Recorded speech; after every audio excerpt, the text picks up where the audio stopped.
Now page number 84, importance of air pressure. ठीक है, वायु दबाव का महत्व। Air pressure helps in everyday life like in filling up a syringe and fountain pen, drinking with a straw and using dropper। ठीक है, हवा का दबाव जो है रोजमर्रा की जिंदगी में मदद करता है, जैसे कि एक सिरिंज और एक फाउंटेन पेन को भरना। ठीक है, ऐसे ही होता है। ठीक है, when you drink juice with A straw, जब हम कोई जूस को एक स्ट्रॉ के द्वारा हम पीते हैं, the air inside the straw is remove while sucking, जब हम उसको सक करते हैं, चूसते हैं, अपनी तरफ खींचते हैं, तो उसकी जो हवा होती है वो सारी निकल जाती है। ठीक है, हट जाती है। The pressure of air inside the straw become less, और जो एयर का प्रेशर होता है वो क्या होता है, वो कम हो जाता है। The air pressure outside at the surface of the juice is more, किसका प्रेशर ज़्यादा हो जाता है, जूस का ज़्यादा हो जाता है। ठीक है, अंदर से हवा उसकी निकल जाती है, और जो स्ट्रॉ के अंदर जो हवा का दबाव वो कम हो जाता है, और जो जूस का हवा के अंदर दबाव ज़्यादा है ना हो जाता है। The air pressure on the surface of the juice then force the juice to move up inside the straw. ठीक है, जो एयर का प्रेशर होता है वो कहाँ पे फोर्स करता है, उसको मूव करने में, स्ट्रॉ के अंदर जो जूस है, ठीक है, उसको धकेलने में मदद करता है। The dropper also work in the same way, और जो ड्रॉपर होता है वो भी उसी तरह सेम काम करता है। अब हम एक एक्टिविटी के थ्रू समझते हैं। To observe the air pressure in the syringe. ठीक है, फर्स्ट हम take a syringe and dip it in the water. ठीक है, एक सिरिंज लेते हैं, उसको एक वाटर में हम डुबोने की कोशिश करते हैं। Push the plungers in the syringe. ठीक है, धकेलने की कोशिश करते हैं। You see the air bubbles in the water. अब हम देखते हैं यहाँ पे एयर बबल्स आपको दिखाई दे रहे हैं। ठीक है, पानी के अंदर क्या देखते हैं हम, बुलबुले उठते दिख रहे हैं हमें। Now pull the plugs back, you see plunger back, you see that the syringe is filled with water. अब हम क्या देखते हैं, ठीक है, सिरिंज में अब पूरा पानी भर गया है। ठीक है, जहाँ तक हमने डाला है। This is because when you push the plunger forward the air inside the syringe is removed. ऐसा इसलिए होता है क्योंकि जब आप प्लंगर को आगे की तरफ धकेलते हैं तो सिरिंज के अंदर क्या हो जाती है, जो अंदर की हवा निकल जाती है। As the plunger is pushed back the air pressure is on the water force the water to rise up in the syringe through the nozzle. जैसा कि प्लंजर को वापस खींचा जाता है तो पानी पर हवा का दबाव पानी को नोजल के माध्यम से सिरिंज के ऊपर उठने के लिए वो मजबूर कर देता है, इसलिए वो पानी को खींच लेता है अपने तरफ। ओके, नाउ नेक्स्ट हमारा आ जाता है वाटर। ठीक है, वाटर के बारे में अब देखते हैं हम, माने पानी।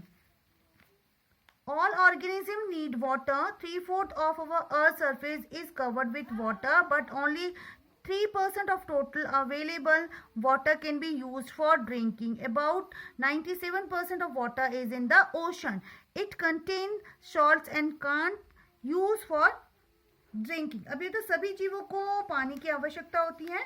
ठीक है, जो हमारी पृथ्वी की सतह का 3/4 हिस्सा पानी से ढका है, लेकिन कुछ उपलब्ध पानी का केवल क्या होता है, 3% ही केवल पीने के लिए उपयोग किया जाता है।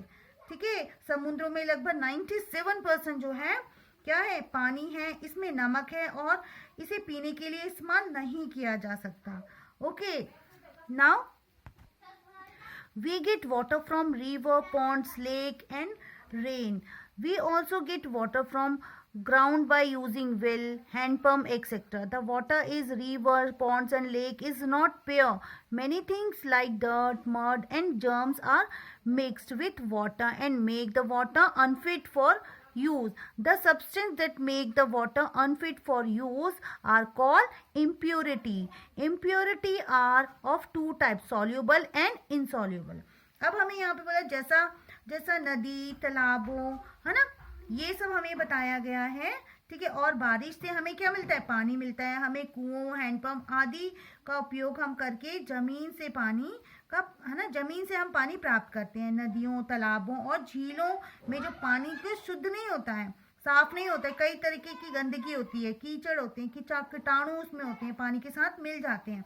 और पानी का उपयोग करने के लिए क्या होता है, ये अनुपयोग मतलब उपयोग करने के लिए ये सही नहीं होते हैं, ठीक है, अनुपयोग होते हैं ये, मतलब पीने योग्य नहीं होता है ये पानी। वे पदार्थ जो पानी को उपयोग के लिए है ना, पीने के लिए उपयोगी नहीं होते हैं, तो उन्हें क्या बोलते हैं, उन्हें इम्प्योरिटी, अशुद्धियां कहलाते हैं वो, ठीक है। अशुद्धियां हमारी दो प्रकार की होती हैं, एक घुलनशील होती है और एक अघुलनशील होती है। ओके, soluble impurity क्या होती है, the impurity that get dissolved in water are called soluble impurity, for example salt of potassium and sodium, ठीक है, जो पानी में घुल जाते हैं, ठीक है, जो आसानी से पानी में घुलने वाली अशुद्धियों को घुलनशील, है ना, तो उसे क्या बोला जाता है, जो घुल जाती है उन्हें इम्प्योरिटी बोला जाता है। जैसे सॉल्ट घुल जाता है, ठीक है, सोडियम घुल जाती है, सोडियम के, है ना, तो ये हो जाती है सॉल्युबल। इनसॉल्युबल क्या होती है, the impurity that do not gate dissolve in water, जो डिसॉल्व नहीं होती, जो पानी में नहीं घुलती हैं, जैसे सैंड एंड मड, ठीक है, रेत और मिट्टी नहीं घुलती हैं, ठीक है, तो इन्हें अशुद्धियां कहा जाता है। अब हम एक्टिविटी ले लेते हैं। Take a beaker half filled with water and 1 spoon of common salt to it, stir well, ठीक है, एक बीकर लेंगे, हाफ फिल करेंगे उसे, पानी से आधा भरेंगे बीकर को, उसमें 1 चम्मच, ठीक है, नमक डालेंगे और इसे अच्छी तरह हम स्टेयर करेंगे, माने घोलेंगे। Now put a strain on another beaker, अब हम क्या करेंगे, ठीक है, अब पानी और नमक के मिश्रण को हम क्या करेंगे, एक बीकर पर स्ट्रेन करके डालेंगे। Strain the water and common salt mix, अब क्या होगा, क्या आप मतलब खारे पानी को अलग करने में सक्षम हैं, जो नमकीन पानी है। Are you able to spare common salt and water, repeat this with sugar and sand, ऐसे ही आप रिपीट करेंगे sugar, sand and tea leaves, इन सब के साथ। Now list down the soluble in insoluble, ठीक है, सब्सटेंस, अब आप क्या करेंगे, अब आप और सभी के साथ शक्कर, रेत, चाय की पत्ती, चॉक पाउडर, दूध के साथ सब, है ना, यही हम दोहराएंगे। अब हम क्या करें, घुलनशील और जो अघुलनशील पदार्थ हैं उनकी एक लिस्ट बनाएंगे। Okay students, now we will continue in next video.